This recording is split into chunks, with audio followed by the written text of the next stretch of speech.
Okay, a few people have asked for this video, for this story time, in reference to the video that I made about the rehab I went to on like all my socials. So now I wasn't ready to make that video like I thought I was. But anyway, let's get into it. So basically it says, I just got 4 teeth pulled, so my mouth is really swollen and I'm talking funny. Just so you know. 2 years ago, January 9th, this rehab called me up and they're like, we have a bed available. We're going to pick you up tomorrow. Basically, I had called all these state-funded rehabs because I had Medicaid. And I'm like, I'll take the first one that calls me back. And to them, when they have a bed available, if you don't take it, within that day or the next day, they move on to the next person. That's just how it is. It's not like this luxury rehab that people go to.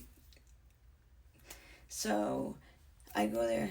This place is like a basement. Like, all the cinder block walls, the little windows on top.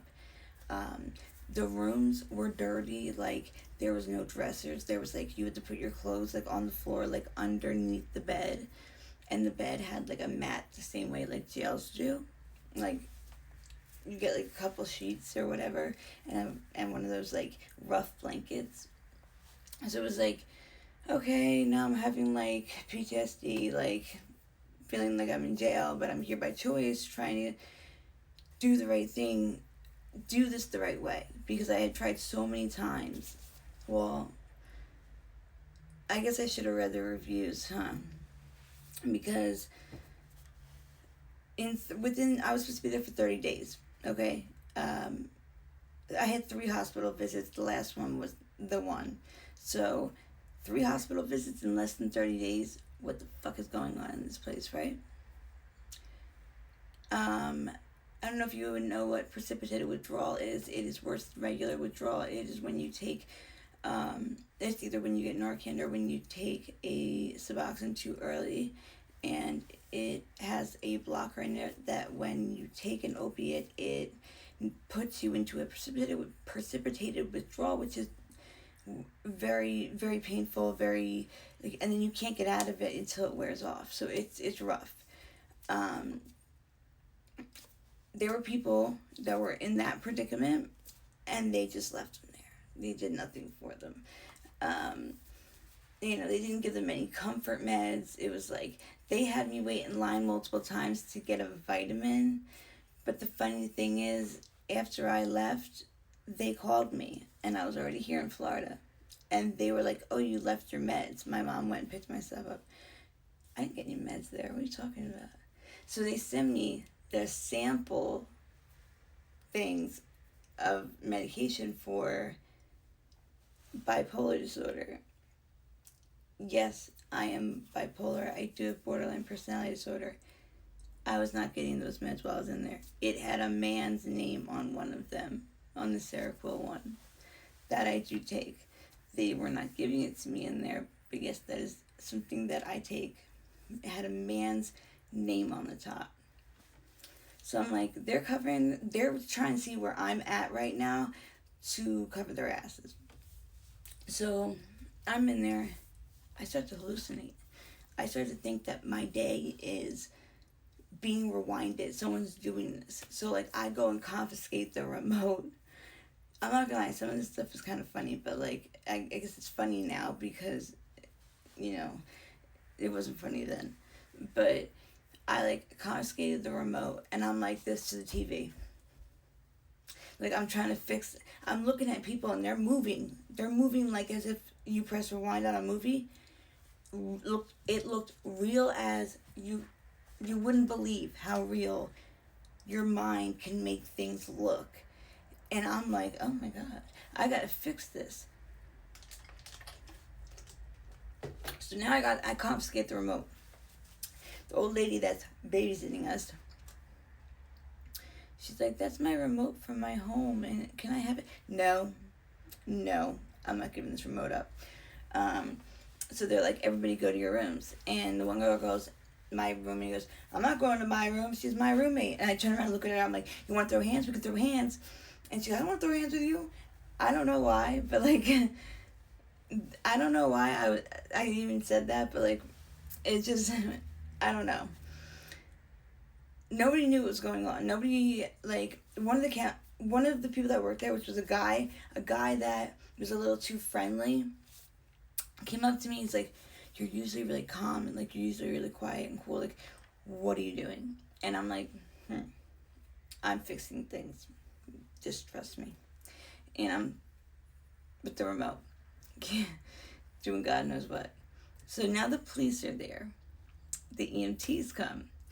I look over, and one of the EMTs looks like a big pink bunny. Like, the woman looks like a painted, like her face was painted pink with jewels on it, and she was in a big pink bunny costume. I'm looking like, well, she knows what's going on, obviously, because she's a fucking big pink bunny. So I start talking to her. Only when I would talk to him, assuming I gave up the remote to her, because I really don't remember to this day where that remote ended up. They take me to the hospital. During the ambulance ride, I remember her reading my meds off of the computer thing that she had and saying that, oh, we're going to get you better. But sitting in the hospital, I thought I was in a movie. And as I watched other people, I thought they were part of it. I thought that at one point I saw a pregnant girl go in the bathroom.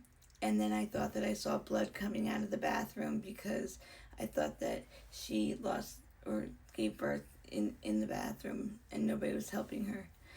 And it was like really detailed. And that's what I mean when I say, like, you'd be surprised what your brain will do or, make you believe. So I get up.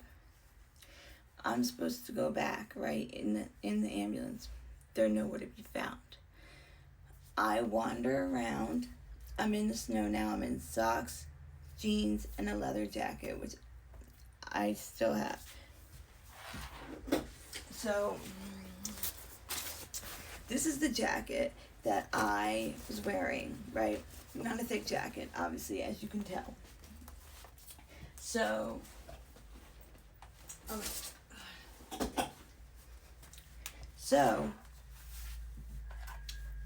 my jeans are falling down because some girl like switched pants with me. I don't know why I agreed to do that, and that's a weird thing to ask someone to do, but I was not all the way there, so I'm like, oh, okay. And I like those pants, but whatever. She switched the pants with me. I'm like 90 pounds. I don't fit in a size 7, so let's be real. So at this point, I'm now sitting in somebody else's room because I wandered around the rehab thinking I was in the house I grew up in. Weird thing is, I got to a door, and the door opened enough where I could slide through, or not at the moment because I was they put my stuff in a garbage bag, so I was dragging my stuff like fucking Santa Claus. I'm dragging the fucking bag behind me because I'm like, I'm going. Didn't know where I was going, but I was going. And they're like, it's nighttime, so they're like, we just want you to stay till the morning and blah blah blah. Mind you, if you they have a list of rules that they give you on a piece of paper. If you choose to leave, they said they report it to the local police department that happened. You are not allowed to collect and bring your belongings with you. You have to come back and get them after 48 hours. I guess that's their way of keeping people there, because if people experienced even close to what I did, they wouldn't be staying there. Part 2